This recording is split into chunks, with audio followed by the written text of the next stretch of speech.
Hey, I'm Garrett. And I'm Daniel. And this is Modern Gaze. On today's episode, we're setting the table for a conversation that's a mix of excitement and, let's be honest, a bit of anxiety for many of us. It's all about meeting the family, the partner edition. Whether it's a casual brunch or a full-blown Thanksgiving dinner, yum. Meeting your partner's family and friends is a relationship rite of passage. So how do you prepare? What do you say? And most importantly, how do you stay your true, fabulous self? Well, we've got you covered with stories, tips, and a dash of humor to ease those nerves. Plus, we'll share some insights on how to navigate the holiday season, whether you're breaking bread with a new family or creating your own traditions. It's time to turn that anxiety into anticipation and those nerves into confidence. Let's get into it. Let's do it. So first of all, I'd like to start with saying thank you. And a massive shout out to all of our listeners around the world. Right now, we are reaching so many more people, and I'm so excited that Modern Gaze has resonated with a wider audience. I mean, we have listeners in Belgium and Germany and Spain right now that are reaching out to us and asking us lots of questions and wanting to get more involved. And I'm just so excited that we can use this platform to have fun and share our stories and invite really interesting people to come on and give us advice, but at the same time, build this family and build this modern gay community. And it's really wild. And I'm just really excited that we're starting 2024 with this new energy and with this incredible opportunity to share some awesome stories. I mean, to think and look back on our short journey of Modern Gaze from when we launched, earlier this year to the community and the network that we're building now is amazing. So we love each and every one of you. And we wanted to thank you for your continued support. Yeah. And on this idea of being grateful, I'm from the United States and Thanksgiving is this huge holiday and it's turned into a global celebration really about just being surrounded with your friends and family and giving thanks and taking a minute to pause. And it can be a really joyous and incredible time, but it's also really hectic. Like you're traveling and flights are expensive and everyone's trying to figure out where am I going to be? Am I going to be able to come to the family get together or reunion, or am I doing Friendsgiving? Or there's also a lot of pressure for you to show up. Where's your boyfriend? Where's your girlfriend? You may be dating someone and it's an awkward or maybe perfect opportunity for an introduction. Yeah. We're going to talk about the pep talk, the communication that you should have with your partner before you introduce them or before you meet all the friends and fam. And then the first encounter, how it goes down, what to talk about, your first impressions. And then also the reflection and the debrief on how we look at what happened and how you communicate with one another and how we can strengthen our bonds with one another within the relationship. And are we going to talk about the most important thing? What?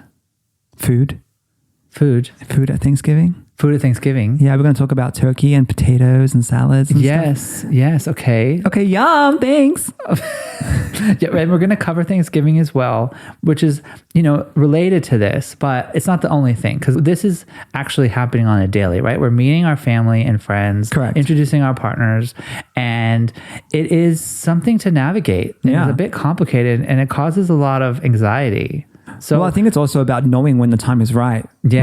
Right? It's important to know, I think also, especially around the holiday time, people feel pressure to introduce your partner if you're dating someone. Yeah. Or your parents might be like, oh, they might be aware that you're dating someone. And you're like, bring them over, bring them to Thanksgiving. Yeah. So let's just jump into our story and share that really quickly. Okay, let's quickly do that. So I met your family on FaceTime because we were living in Los Angeles. They were all in Australia and Melbourne. And I would meet your mom really quickly and I would meet your friends one-on-one and I'd meet your parents. And it was really just these quick, short interactions on FaceTime. Do you know what? I think you were the actual first person that they had ever met. Right. And that was via FaceTime. Yeah. Yeah, so that was a big deal and a very awkward thing for me to navigate because my family had never met anybody that I had dated. And it was actually really nice. Yeah.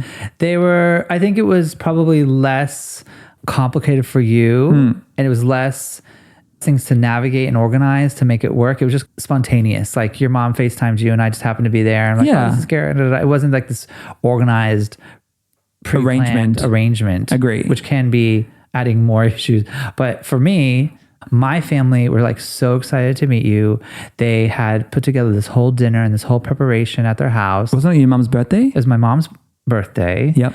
And we went over to their house and they were dressed up. They had a whole like little nosh and nibble and drinks and margaritas and the whole little party set up at the house. My grandmother was there. My brother was there. The dogs were there. Yeah. How did you like feel walking in the door?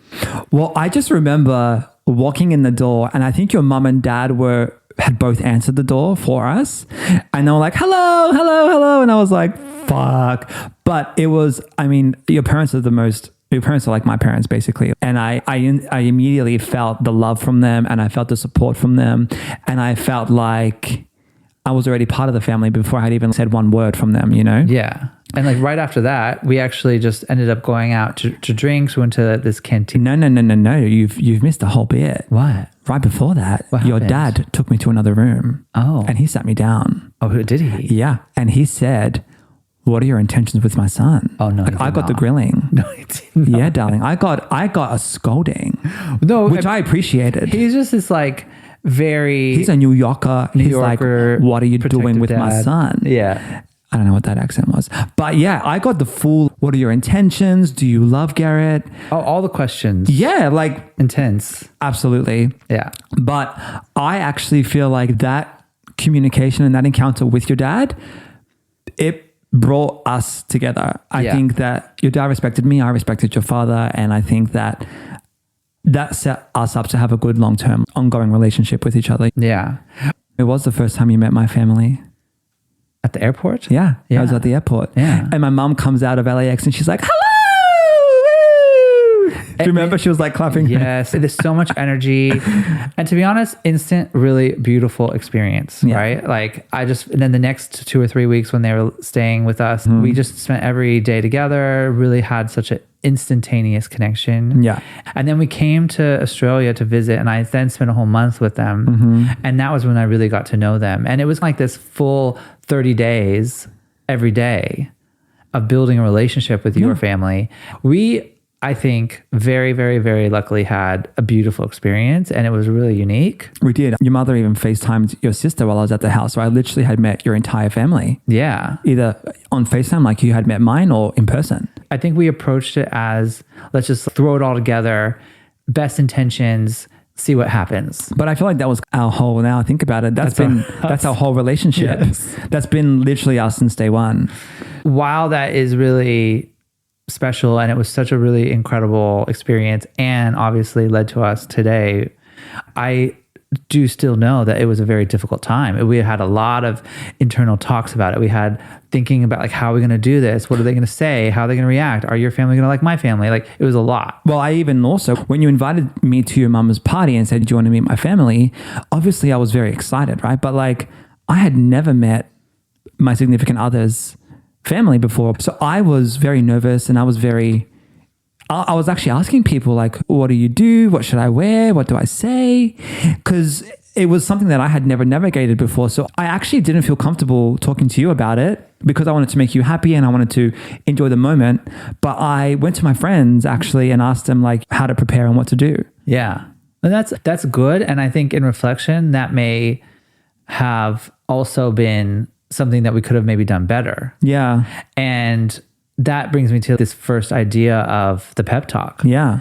And this preparation, this idea of discussing what's going to happen, how it's going to go down, understanding the family dynamics, preparing for different scenarios. Correct. I mean, I think we did a little bit of a pep talk, but we could have gone a little bit deeper together. Yeah. Maybe like in this kind of example, I think it's important to at least be fully transparent and communicative with your partner, letting them know, okay, this is the scenario. This is my family. This is my dad. This is my mom. This is my stepmom. This is my stepdad. This is my sisters, uncles, brothers. Right. Everything. The whole shebang. And every family is different. And every family looks different. And there could be internal complications or issues. And not everyone can always be that accepting. Right. Or it's a complicated relationship of acceptance. I think what makes it a lot easier during the pep talk as well is to just show a photo of your family. Yeah. Because I think you can get a really good, I'm very energy, right? I think you can get a good feel for the vibe and the family dynamic from a couple of photos of your mum or dad or your auntie, sister, brother, cousin, whatever it might be. A lot of people think like, oh, you guys are just going to get along. It's going to be beautiful. Like, I don't have any worries. And then you don't have to jump into it and overanalyze, right? Correct. But if there is a semi-prejudiced member of the family that has an issue or potential issue, you should get a little bit of a warning. Yeah, right? I agree. Nobody wants to be hit over the head. Or no, be you want a heads surprised, up. because then you don't know how to react in those moments, and then you might say something that might offend someone, or you could be too reactive. Right. And then you have an issue with the family and your partner, and it's not fair for everyone involved. Correct. So what would be some, before moving to the next segment, what would be some boundaries during the pep talk that I guess the relationship dynamic could align on before you meet family? I think you have to, first of all, set specific boundaries with your partner. Like, you need to Like what? be clear on what you want to be able to share, what you want to talk about. Like, maybe they're Go no goes. they go or no goes. Like, say if like you have particular health status, or you have a particular experience within your life that you're not ready to share. There's a lot of goes or no goes. I think a real go or no go is actually humor. I think people have different ways of interpreting a sense of humor.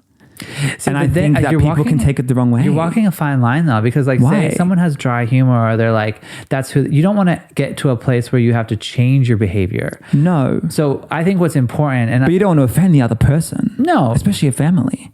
You need to read the room, and you also need to be aware how your behavior and how your energy affects other people. Yeah, but especially in that very first moment. It doesn't mean forever in every moment. It just means that very, very, very first moment of meeting the most important people of the other person's life. Yeah. You should just be going in as a little bit of a sponge. Okay. Absorb what's going on rather than just fucking dump all you into the scenario. No, all right. No dumpster here. So I guess for a prep talk or a pep talk or however you want to call this, right? Well, it is a prevention not really, method. It's a pep because you're kind of like, building preventing. up the person, but it's prep because you're actually preventing the scenario of anything. But it's also an opportunity to just communicate. It's just about sharing some information, getting all the details, and not feeling like you're walking in blind. Okay. That's all. So now that we've prepped the talk, Yeah. and we're both aligned, and we're actually going to have the first encounter, Yeah. what are some good tips and tricks to make a good first impression? So obviously in this first encounter, you want to make a good impression. You need to have some like really smooth conversations. Try to be respectful of the family's culture and traditions, and maybe share a little bit of your own experience, and be just communicative. Just be open, right? Okay. Don't be just a quiet person in the corner and letting everyone just like assume that you're just not interested. Right. That's a good one. I would also say to look good, feel good, bring a nice bottle or bring a dessert to the family's house. Don't come ever go empty-handed. empty-handed. I mean, look, I can never go to somebody's house empty-handed. You have to bring some kind of offering. Yeah, agree. So you got to bring a nice greeting, right? And if you make it meaningful, it goes further than that. Yeah. So say if you're particularly interested in something, say you're a chef, bring a cookbook. Say if you're into music, right, bring, I don't know, a Spotify playlist. Like, now thinking about it, I wish that I had asked you like what your parents' favorite drink was, because I would have bring a bottle of a dirty martini or a margarita. Right. Like that would have been fun. Yeah. But anyway, should have. So in that prep talk, ask what do your parents like, or what's your family into, maybe they don't or drink. What's your friends like? Maybe they're sober. Yeah, maybe that's not right. You got to bring something else. Bring a dessert. Bring a gift of some sort. Do not come empty-handed, period. Right? Correct. I think every first interaction should come with a gift. I agree. That's all. Come with a gift. Come looking your best. It doesn't have to be an expensive gift. It's just be something nice. It could be like sweet. it could be a $5 cake from Ralph's or Safeway. It doesn't matter. Well, yeah. You do your best. Do your best.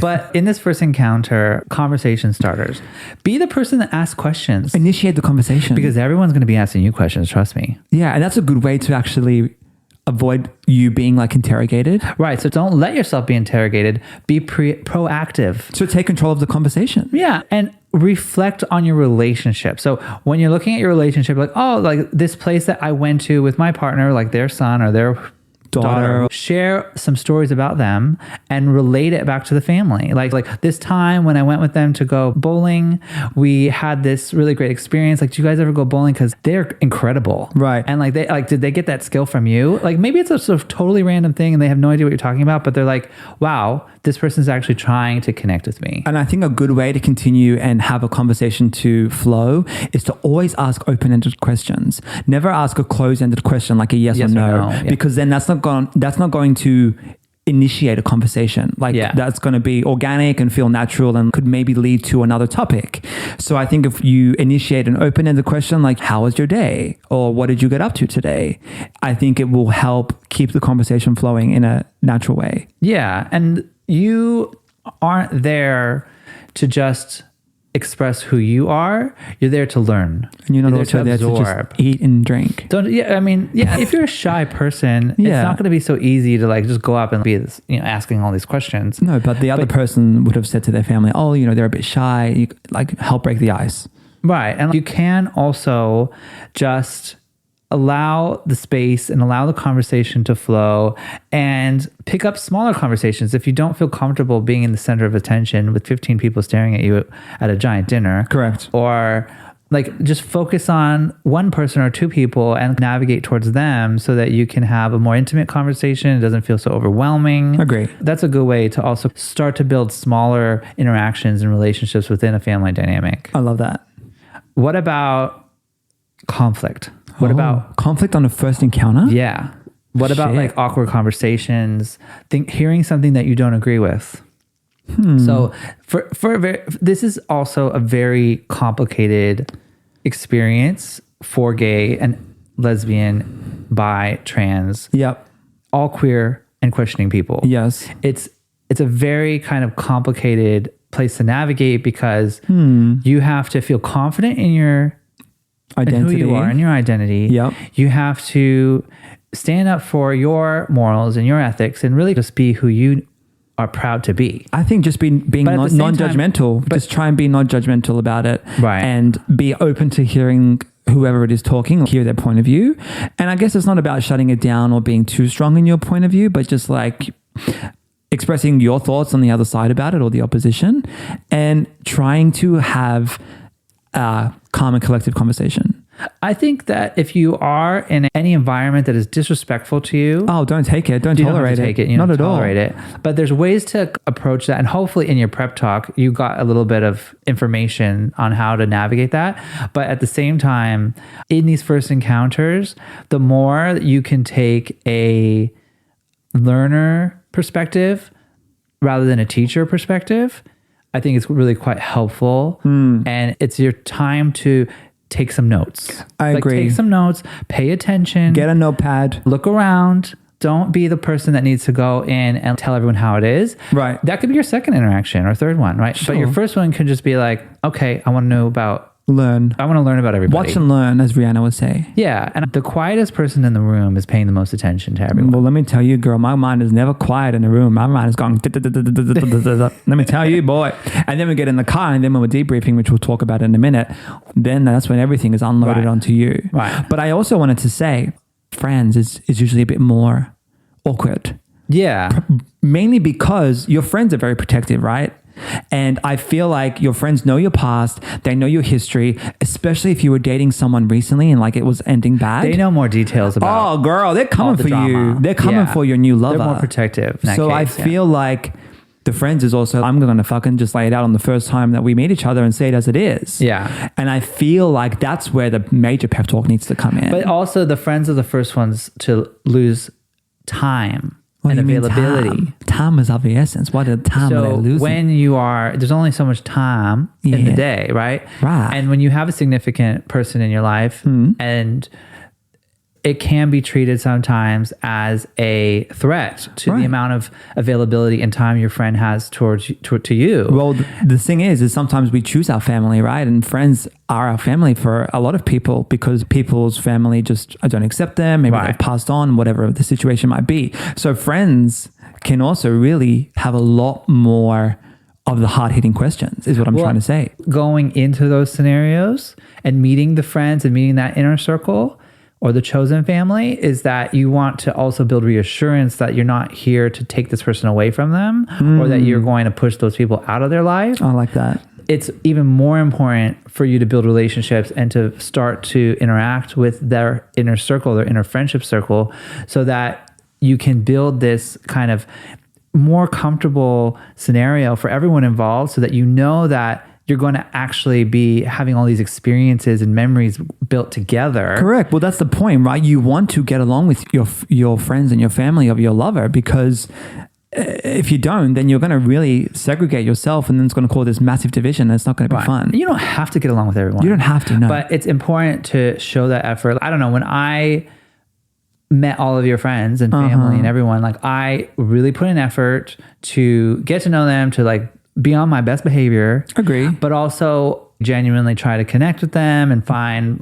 different ways and understandings on where we align. Right. And I obviously haven't aligned with every single person. No. But with a lot of people I did. I agree. Built our own kind of close friendship. It's about those initial dating experiences. When you're in that very early phase of starting to introduce people. Yes. That's really specifically what I'm talking about. Not like meeting people later in the relationship. It's meeting people within the first few months of that relationship. Yeah.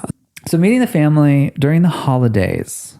Okay, what about it's holiday time? Let's carve into that. Yummy. Turkey. Let's talk about some food first, because girl is hungry, girl. I need some turkey. I need some roast potatoes, and I need a salad, and I need a drink. It's the only time of the year that I have any kind of cranberry, anything at all. Cranberry, sauce, no. cranberry. That's Cranberry. not happening. It's not happening. It's just I look forward to the cranberry. What kind of, like a cranberry juice? No, it's like a cranberry like little reduction thing that you add to your turkey on the side. It's like a little Wait, sweet. It's like a sauce. It's like a sweet sauce No, on the no, side. no, it's not happening. I need Yeah. like a gravy. I actually loved the canned, like gelatinous version of cranberry sauce. It's not even a sauce. It's like a formed jelly, like I love jelly. jam thing, and it comes out of a can. Turkey. No. And you just, I cannot have any. the sound that it would make as it came out of the can onto the plate, it's the best. So listen, I cannot have any fruit with my meat. It doesn't align. Yeah, I can. I like savory and sweet. I can barely have like Perfect. a cranberry like little pop in my salad. Anyway, But it's a lot of food. Anyway, it's Thanksgiving and the holidays and Christmas. A lot of eating coming up. A lot of eating coming up. I love Thanksgiving. I think it's a really nice tradition. And I think there's also this trend of Friendsgiving, which is also really fun. If you don't have family or your family aren't in town, you can make your own traditions instead of Friendsgiving, which is like everyone can come together, be thankful, express gratitude, reflect on the year that's happened, and be thankful. Especially in today's current world, there's a lot going on. And I think it's definitely important to look back on your life, and I'm sure there is something that you can be grateful for. With this holiday of Thanksgiving, it's a global thing. It's like everyone is using it as an opportunity to come together and sit down with your friends and family or your inner circle and share some memories with one another and share what you're grateful for. It's also this really heightened, anxious, complicated, and high expectations. I also think it's stressful because Very it's like, stressful. Who's going to host it? Then you're hosting it. What are you making? Who's bringing what? It's a lot of money. And their families, are you coming? Right. Who's coming? You should invite Do you this have person. a partner yet? When are you getting married? When's the babies? Like, it's a lot. It's like all the time where you're seeing all that. It's random people in your family who are asking you all those really very personal questions. Hard-hitting questions. And you're just like, what the F? And then and on on top of it, you're introducing your partner for the first time. Significant other. Yeah. Like, it's a lot. So it can definitely be out of the movies with Meet the Fockers. Right. Where you're introducing this person and it's coming into this really complicated, ridiculous family, and lots of families are. Mm-hmm. And it's just like a sink or swim moment.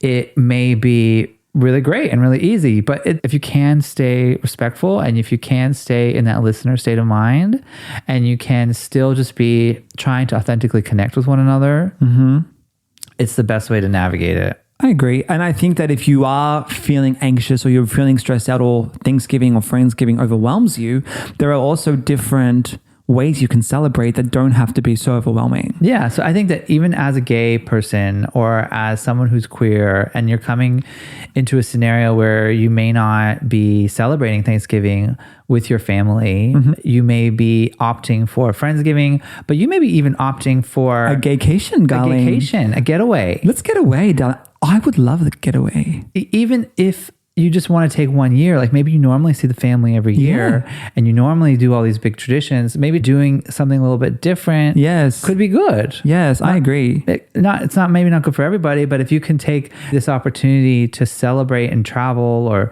I don't know, just Maybe people want to go on. Maybe people want to go to a party, or maybe people want to go Thanksgiving circuit party. The circuit party. Maybe they dress up as a turkey. I don't know. Gobble, gobble. Quack, quack, gobble, gobble, girl.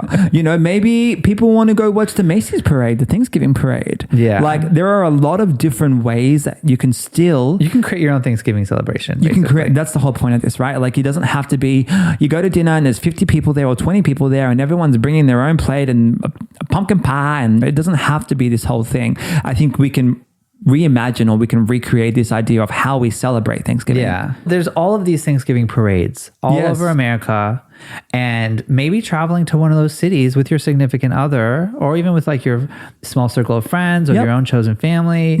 Maybe you all meet in one place. That's right. Go to Chicago and see like this incredible Christmas parade. Go to New York City. Indulge yourself in culture. Okay, so maybe if the parade isn't your thing, you can just do, like you said, a gaycation somewhere fabulous, right? We love a gaycation, let's be honest. Just a little Airbnb getaway, somewhere cute. But the problem with our gaycation is it always costs so much. Now, we can always fall back on Palm Springs, just like a rosé by the pool. It's Palm Springs Pride right now, actually. That is beautiful. I love it. I wish we were there. I'm down. Yeah.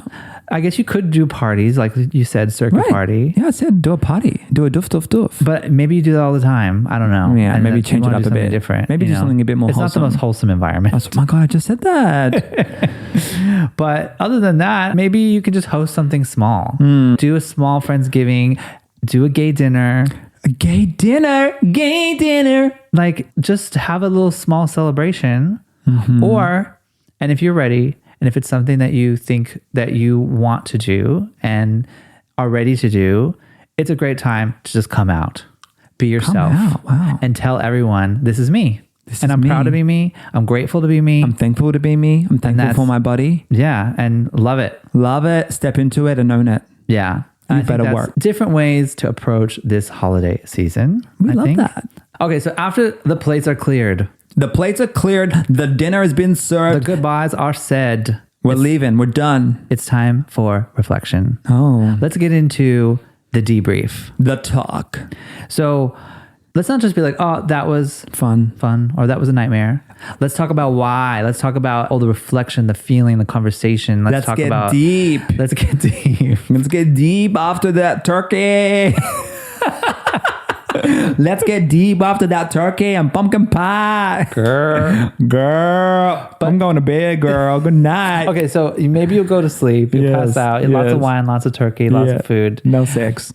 No. I'm a saint. But you wake up the next day and do a little debrief. Yeah, you have to debrief. Talk about don't suppress any feelings. Don't suppress and hold on and let it boil up and it's going to explode later. I think very often in these scenarios, you'll notice that your partner may say something that you don't like rather than your family. Yes. Maybe they try to dumb something down. Maybe they try to avoid a scenario because they're uncomfortable talking about it, but it made you feel awkward. Well, I think when you meet your significant others, family, friends, whoever it might be, you see a new side to your partner. Yeah. Because they are in such a comfortable, safe environment that their family that's their dynamic and you're stepping into that. Yeah. So like you said, it might be grounds for actually something that your partner has said. You might love their family and friends, but you actually are like, oh, well, why did you say this? You know, it made what me was feel that like about? It presented me in this way. Right. Like say if you feel uncomfortable, then there's a lot of trust, right, involved, and you don't want to break your partner's trust. Not at all. And you don't want to embarrass them or talk down about them or try to,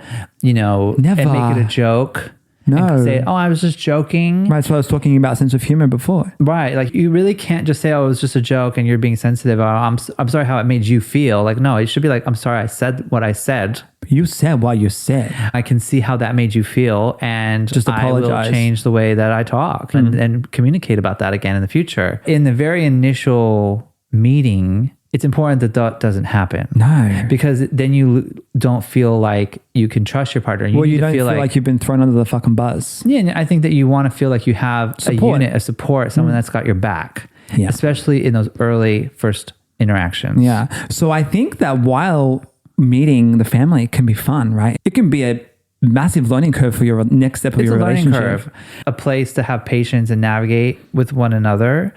And that's why these debriefs are good, because this is the time to just talk it out, put everything out there. Create a safe space, have open communication with no judgment. And just like on Housewives, when they say, just put it out there so we can move on. No, they have to say, you must be honest. I was just being honest.